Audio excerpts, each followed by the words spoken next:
Assalamualaikum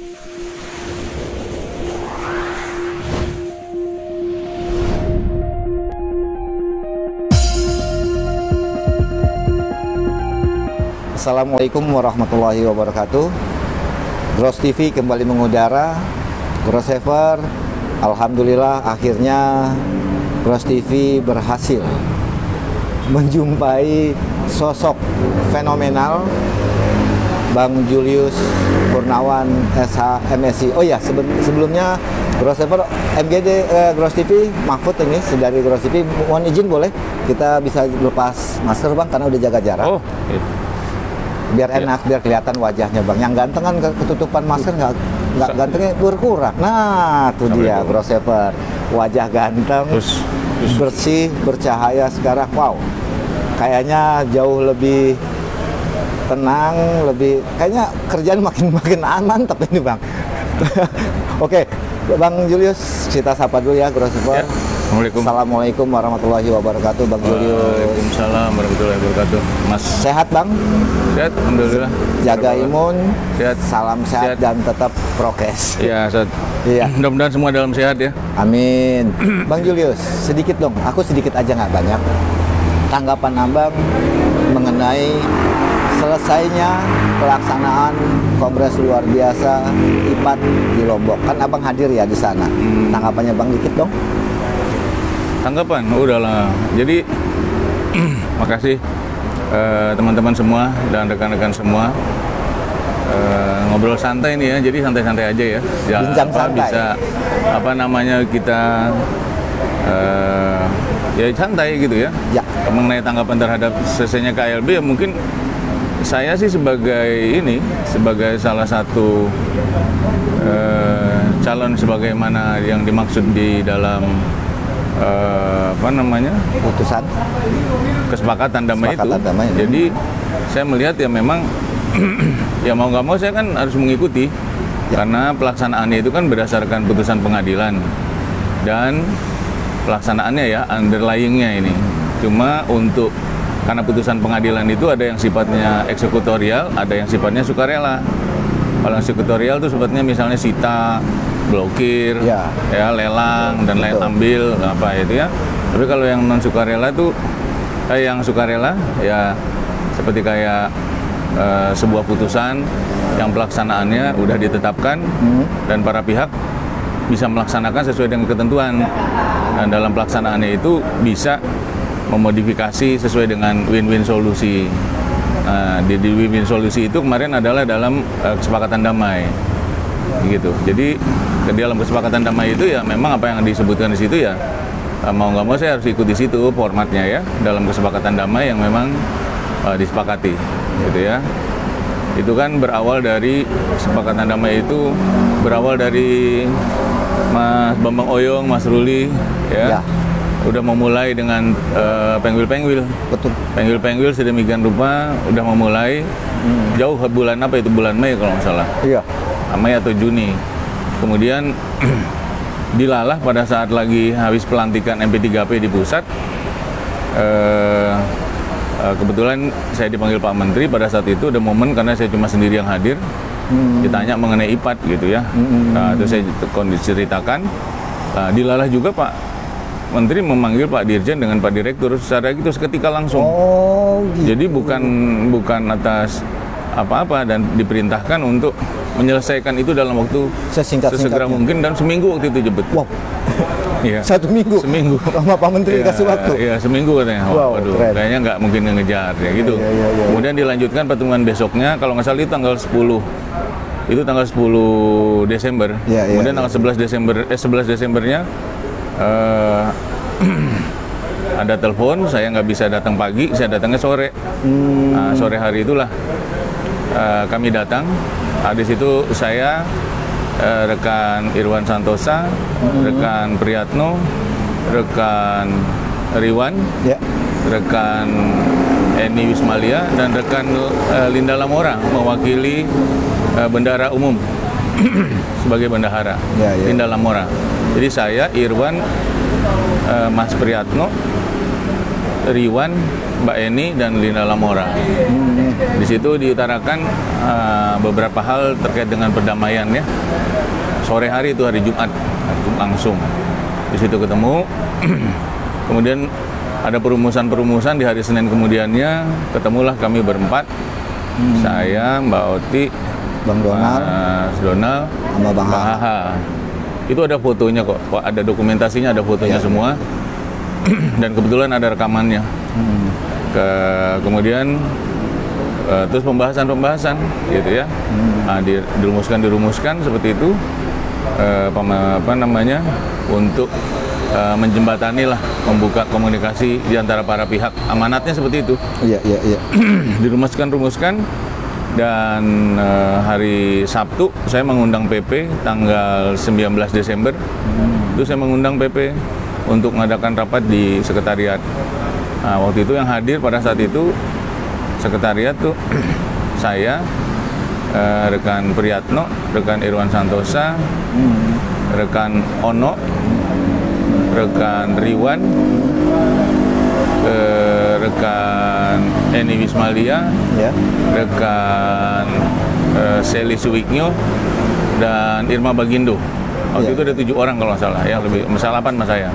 Kalau nggak salah itu, saya, Mas Priyatno, Irwan Santosa, Kang Ono, kemudian Mas Riwan, terus Mbak Eni Wismalia ikut apa enggak, saya lupa kalau salah. Terus Seli Suwiknyo, Mbak Seli, terus Irma Bagindo. Itu di sekretariat. Ngobrol bareng dengan abang. Enggak, ya? kita waktu itu mengundang khusus. Waktu gitu. itu saya telepon Mbak Isi nggak bisa, Bang Hustam nggak bisa, Mbak Paula minta izin waktu itu. Karena itu undangan terbuka di PP. Jadi gitu.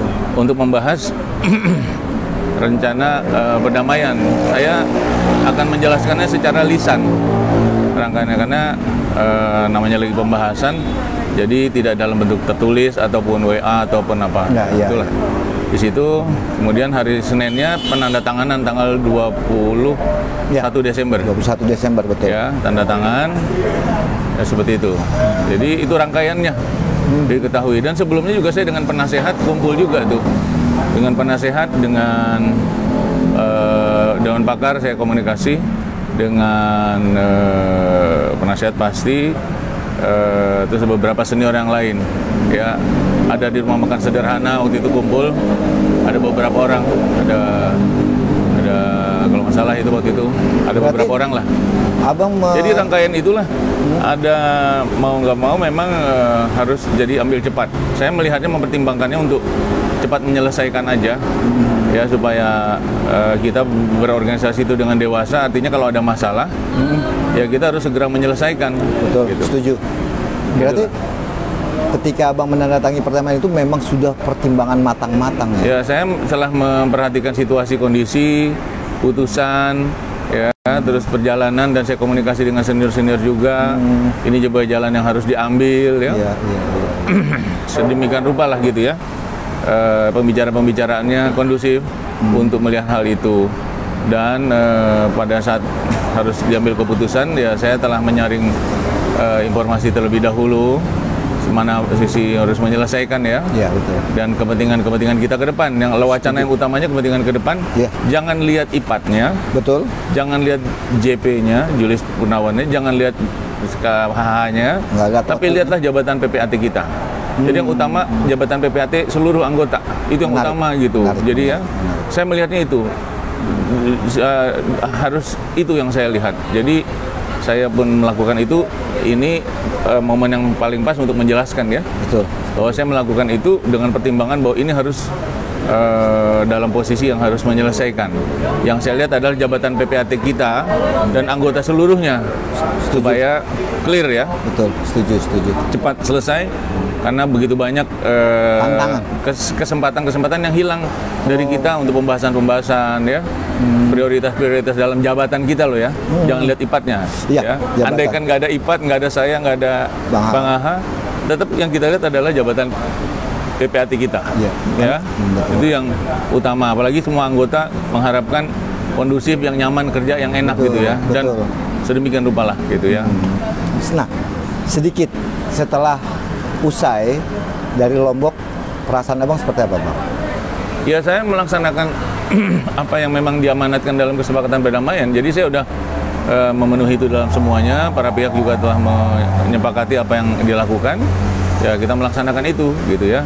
Dan ya apa namanya, kita ke depan perlu penguatan organisasi. Bukan hanya sekedar bicara, tapi harus ada Action. penguatan itu yang pas. Ya. Penguatan itu yang mengena langsung dengan kepentingan organisasi, misalnya dalam hal perlindungan, ya. Nah, itu perlindungan dia. anggota. Betul. Itu menjadi hal yang utama. Betul. Jadi begini maksud saya, dalam hal terjadi sesuatu hal itu, ya kita bisa minta bantuan kepada MKP, nanti kan udah terbentuk ya. Ya, dalam hal sikap-sikap seperti apa, terhadap kondisi-kondisi apa, itu bisa kita minta pertimbangan, ya kan sekarang udah komplit. Ya. MKP-nya udah dilantik ya. Betul. Jadi itu bisa, organ kita lengkap gitu.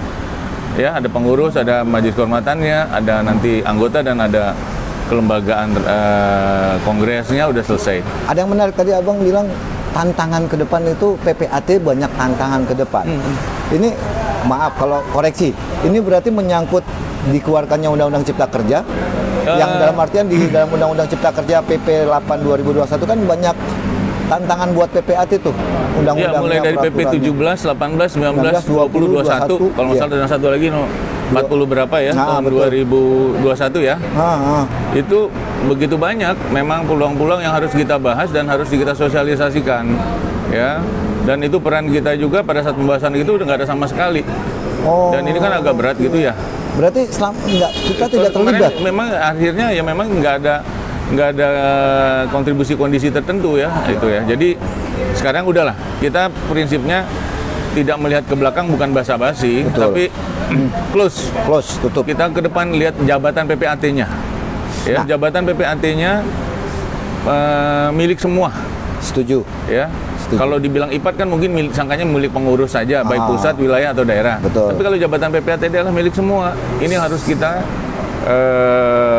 kita samakan persepsi. Kita samakan persepsi bahwa itu entah kita yang sekarang menjalankan, entah anak kita, entah saudara kita, keponakan kita, adik kita, semua ya. Bisa jadi begitu.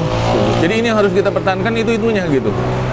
Kalau IPAT-nya nanti bisa kita rekonstruksi dan lain-lain. Ada yang nanya Bang, MP3P itu apa ya?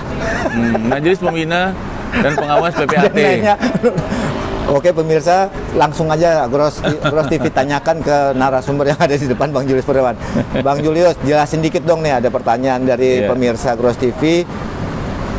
Bang, maaf, MP3P itu apa ya? Semoga Bang dijawab dulu, Bang. Ya. Di Kepmen 2018 itu pembentukan dari Majelis Pembina dan Pengawas PPAT. Ya. Lingkupnya itu mengawasi dalam lingkup pembinaan dan lingkup pengawasan. Pembinaan dalam arti etika dan pelaksanaan jabatan kita.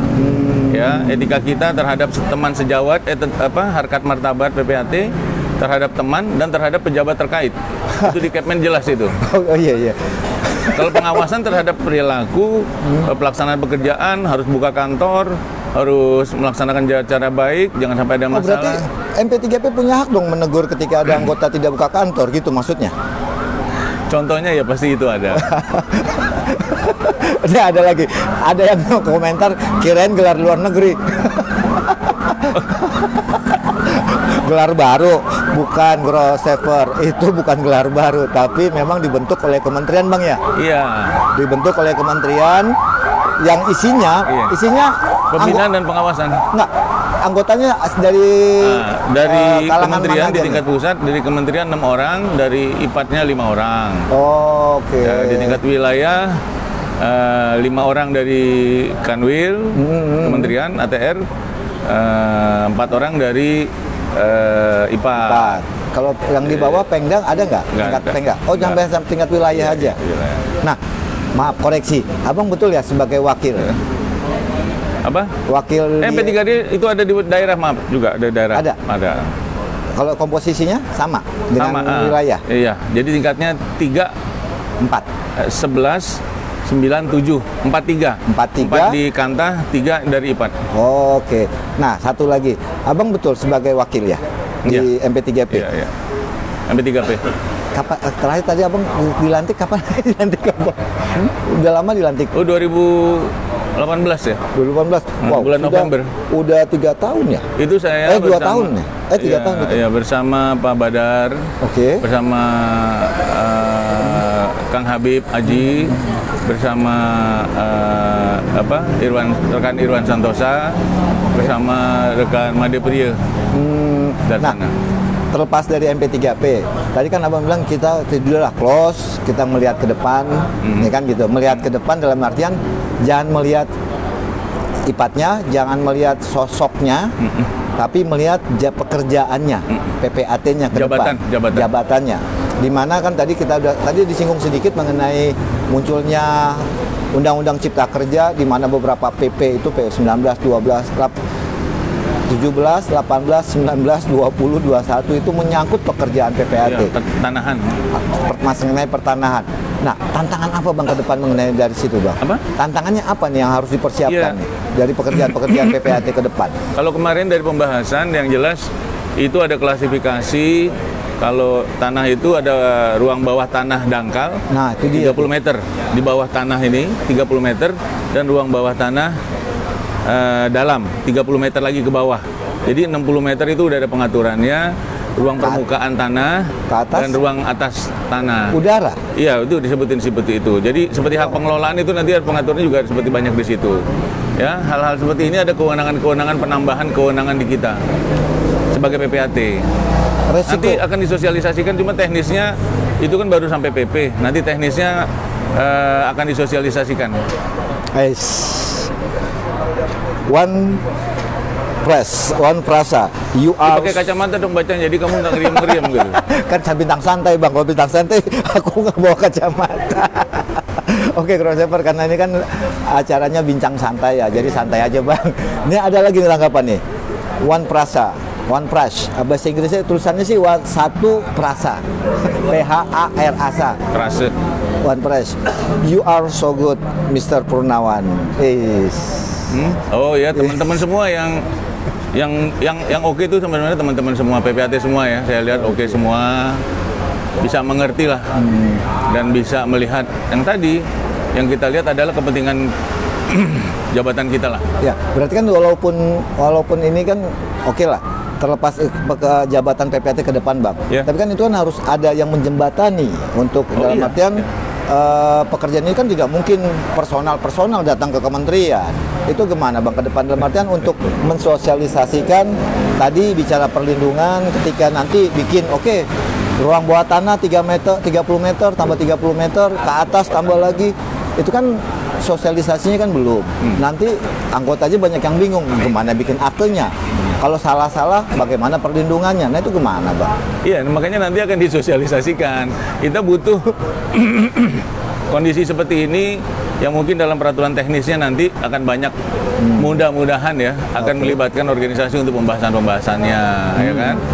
Nah inilah kita sibukkanlah diri kita ini sekarang dengan peraturan Undang-Undang Cipta Kerja ini, memahaminya, membaca, memperkaya kemampuan diri kita dalam melaksanakan jabatannya itu semengerti mungkin.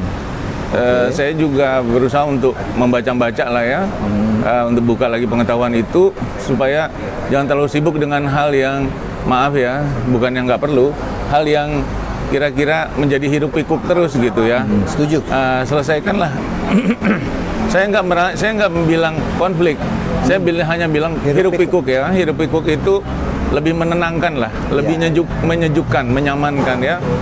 Karena apa?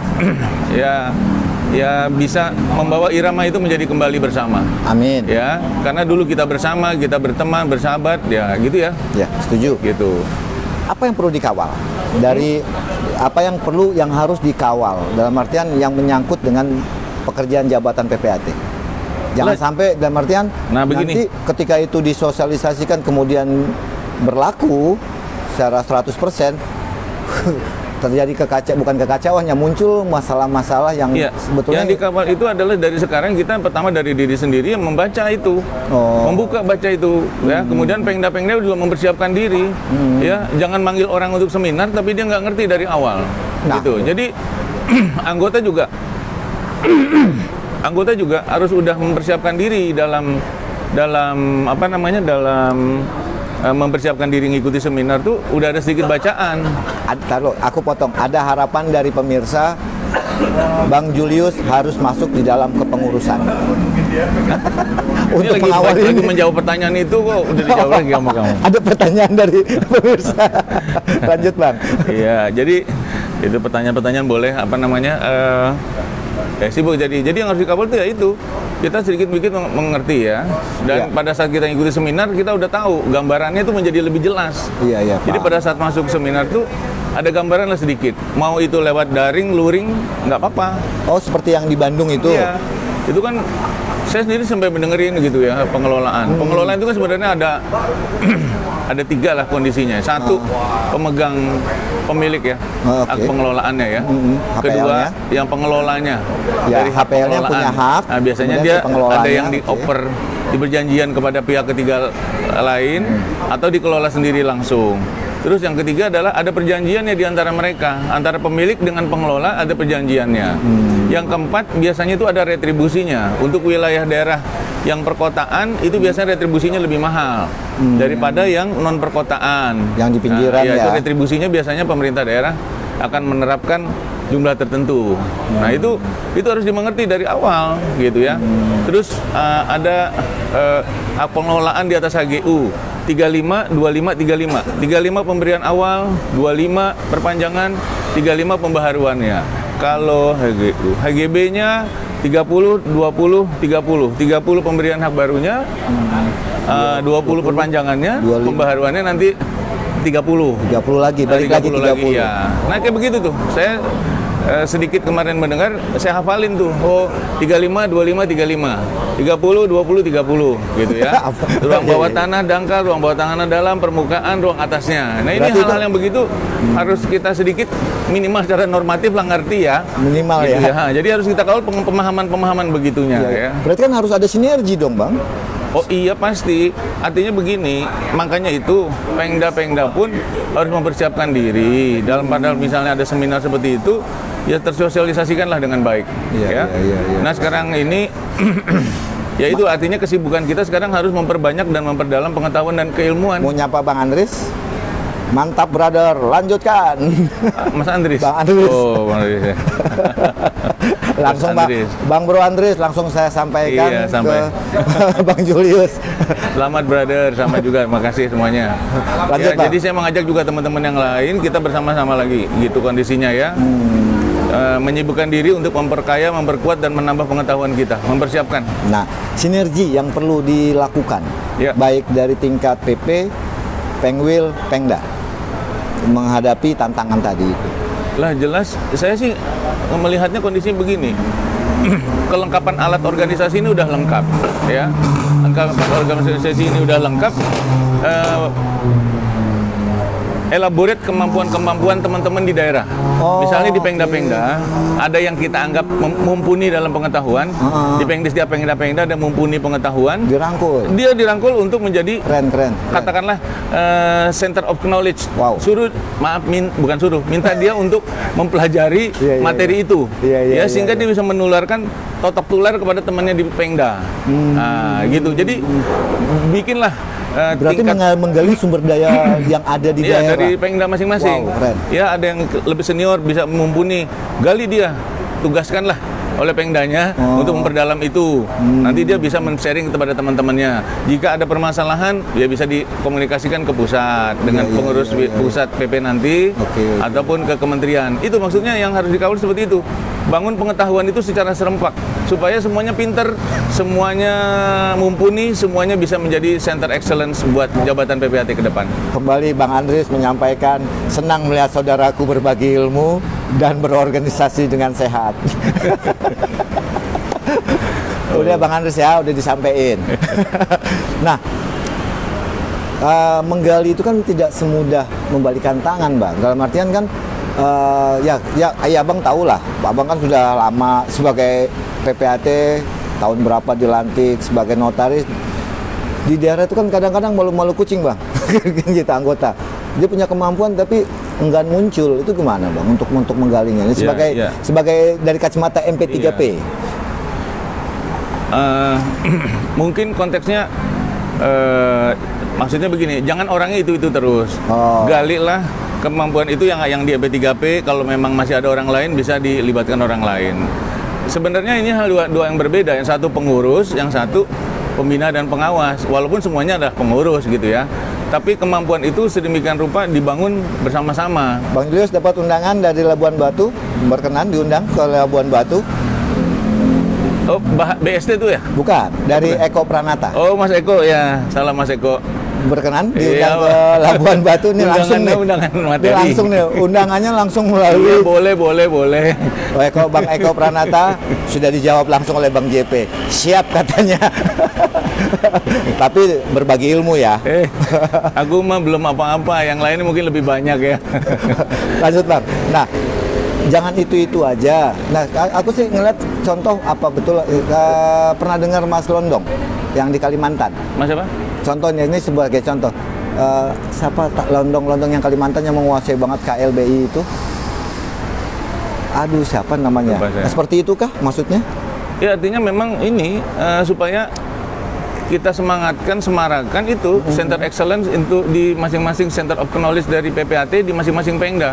Itu perlu disemarakan. Banyak S3 kok di tingkat-tingkat Pengda itu sekarang S3 udah banyak sekali. Setuju. Jangan melihat latar belakang S3 mana-mana, jangan. Pokoknya kita percayakan, kita kasih kesempatan. Itu harus dibangun supaya kita sama-sama bergerak tuh pinter semua bergerak secara bersama dari Pengda, Pengwil, PP semua bergerak. Tapi tidak hanya itu satu lebih Pengda. Memperkuat. Nah, tapi kewibawaan organisasi itu kalau semuanya pinter, semuanya pandai, semuanya bisa mengkritisi dan memberikan pelayanan yang baik, yang untung adalah siapa? Jabatan kita sendiri. Dilihat sebagai organisasi yang bagus, PPAT berwibawa kembali.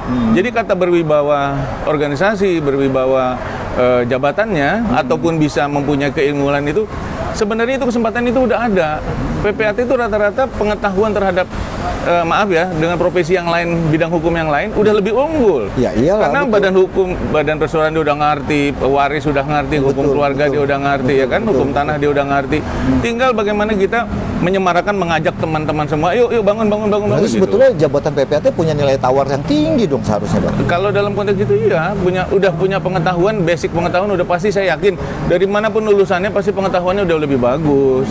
Ya, jadi yuk kita bangun kembali semarak kewibawaan dan semarak untuk membangun pengetahuan masing-masing itu menjadi lebih tinggi, gitu ya. Setuju. Kita butuh loh, dan itulah teknik cara menjual kemampuan kita kepada masyarakat atau klien kita, kuasai materi-materi itu secara baik, ya, untuk Anda menjadi lebih unggul dari profesi hukum yang di sebelah lah, ya. Jadi Anda tuh lebih menguasai seperti itu, teknik-teknik menjual diri sendiri untuk dengan kemampuan, gitu ya.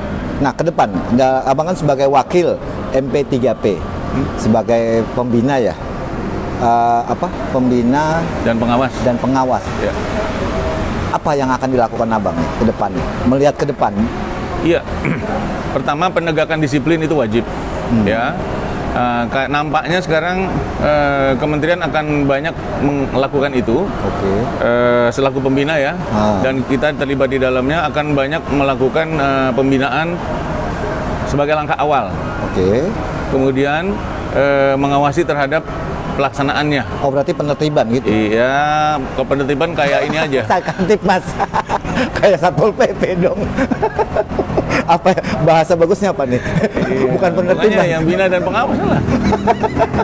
Berarti kan kalau ada yang maaf tanda petik, ada yang nyerempet ke kode etik, berwenang itu, dong. Makanya di Kepmen 112 Kepmen 112 tahun 2017 itu udah jelas loh. Ya. Salut. Aduh, itu udah jelas loh. Menjaga harkat martabat diri sendiri kepada teman sejawat itu wajib dijaga, saling menghormati, ya, apalagi itu kepada pejabat yang terkait. Abang bisa pegangan bangku, Bang?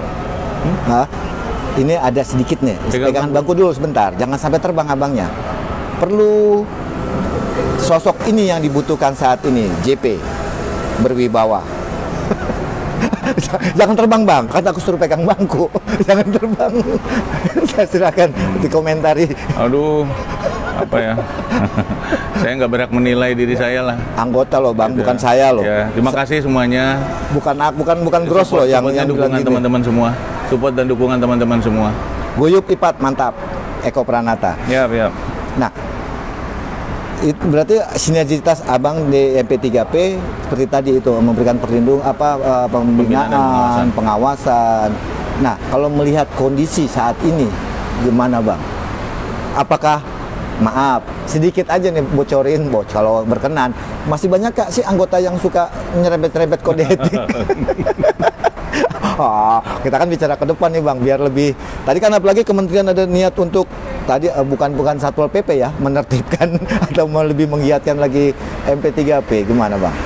Apa yang perlu diperhatikan oleh anggota?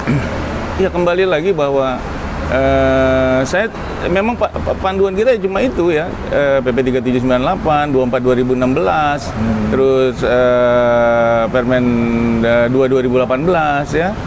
Itu jelas. Ya kembali lagi itulah panduan kita. Perhatikan itu secara baik dan benar, ya. Perhatikan pelaksanaan jabatan kantor, ya, jabatan itu sendiri secara sesuai dengan anggaran sesuai dengan undang-undang, ya. Terus hubungan etika perilaku. Sekarang jejak digital udah sangat gampang, ya kan? Betul.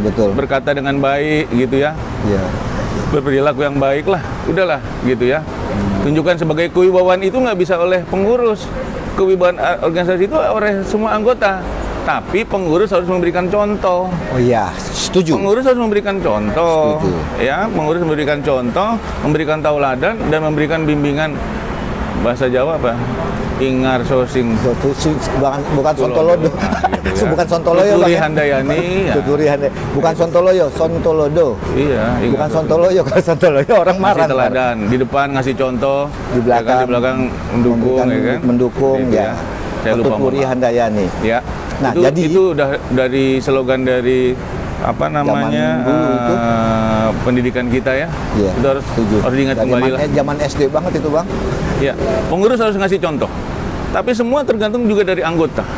Ya, sehingga ini keterkaitan gitu. Melalui apa? Melalui organisasi, wadahnya organisasi. Kita butuh organisasi. Berarti anggota merasa memiliki organisasi mengayomi ke bawah. Iya. Melindungi dan mengayomi. Melindungi dan mengayomi. Nah, mengenai perlindungan, apa yang perlu ke depan ini apa nih Bang mengenai perlindungan? Masalahnya kan gini, maaf, aku agak nyinggung ke belakang. Banyak kasus muncul nyangkut PPAT di daerah, di sana, di sini. Bahkan maaf sudah ada yang disekolahkan malah. Iya. Itu gimana Bang? Jadi perlindungan itu menurut pengalaman dan pengamatan saya dari lama sampai sekarang harus dilakukan secara proporsional dan profesional. Proporsional dan profesional. Maaf, kalau memang itu perlindungan memang harus totalitas terhadap sesuatu teman kita, ya, yang memang harus dilakukan karena memang dia dalam pelaksanaan jabatan setelah baik dan benar. Ya proporsional, dia harus kita bantu secara totalitas. Seperti itu. Tapi kalau memang tidak melaksanakan secara baik pun kita akan bantu juga, proporsional juga gitu. Lah kalau memang kelihatan maaf, misalnya bersekongkol, mengatur, dan lain-lain. Ini sulit kita menginikannya, sulit kita membantunya lah, katakanlah seperti itu. Jadi memang dia melanggar kan? Pesan saya lakukan secara baik dan benar. Nggak ada salahnya, nggak ada ruginya kita melaksanakan jabatan secara baik dan benar. Maaf, kalau apabila tiba-tiba ada satu masalah, kita komplit. Udah komplit semua persyaratan, enak, nggak dipersalahkan. Betul. Tidak bisa ditarik-tarik gitu. Setuju. Terakhir, karena sudah menjelang maghrib, crossover, mungkin Bang Julius juga akan mau menunaikan sholat maghrib, Gross TV juga akan menunaikan sholat maghrib. Bang, closing statement keseluruhan dari bukan ambillah sebuah kesimpulan dari hari ini ke depan bagaimana tanggapannya? Iya, dari ini ke depan karena begitu banyaknya hal-hal yang harus kita persiapkan dalam menjadi PPAT yang bukan paripurna ya, PPAT yang apa namanya bisa melayani secara baik lah, profesional kepada masyarakat dengan sedemikian rupa. Ya menurut saya itu kembali lagi, saya nggak bisa lari-lari kemana-mana karena udah ada pakemnya. Ya, dengan semuanya itu udah harus ada gitu. Nah itu jadi patuhi dan laksanakan jabatan secara baik dan benar. Jangan ada berikan celah sedikit-sedikit pengurangan-pengurangan. Karena itu kalau misalnya lagi bernasib tidak baik, itu akan merugikan kita. Dan sulit kita melakukan perlindungan anggota. Siap. Ada yang ingin sampaikan ke teman-teman yang nonton, mari kita bersama-sama, yang menyaksikan langsung. Ya, mari bersama-sama kita bangun jabatan PPAT kita. Ya, jabatan PPAT ke depan itu bukan tanggung jawab pengurus, bukan tanggung jawab pembina, bukan juga tanggung jawab anggota. Semuanya harus bersama-sama. Anggota, pengurus, dan pembina itu harus bersama-sama. Seiring sejalan. Seiring sejalan, punya versi visi ke depan yang pas, yang sama untuk menjadikan jabatan itu, jabatan PPAT itu menjadi jabatan yang memang berperan dalam kehidupan masyarakat, memberikan pemasukan BPHT, BPPH. Itu kan pengawalnya kan PPAT, ya, PNBP dan yang lain terkait dari situ, kas negara lainnya. Gitu, Bang Manda, Pak Aryo, Bang JP, kapan kita ngupi nih Pak? Apa? Dari Manda, Pak Aryo, kapan kita ngupi-ngupi lagi Bang? Iya. Ya ditunggu undangannya gitu ya, di mana? Bang Manda, Pak Aryo katanya ditunggu undangannya dari Bang Manda, Pak Aryo, tapi jangan lupa ngajak cross ya, biar kebuka. Jadi istilah siluman biar hilang. Hebat Manda, Pak Aryo tuh. Iya, nonton dia nih. Ya, oke. Ngajak kopi. Oke, Growsavers, sekali lagi Grow TV mohon maaf kalau ada perbincang santai ini yang agak nyeleneh. Dan sampai jumpa di liputan dan bincang-bincang santai Grow TV selanjutnya. Wassalamualaikum warahmatullahi wabarakatuh. Terima kasih Bang Julius Purnawan atas waktunya. Selalu berkah semuanya dan bermanfaat buat sesama rekan jabatan PPAT. Salam, assalamualaikum. Waalaikumsalam warahmatullahi wabarakatuh.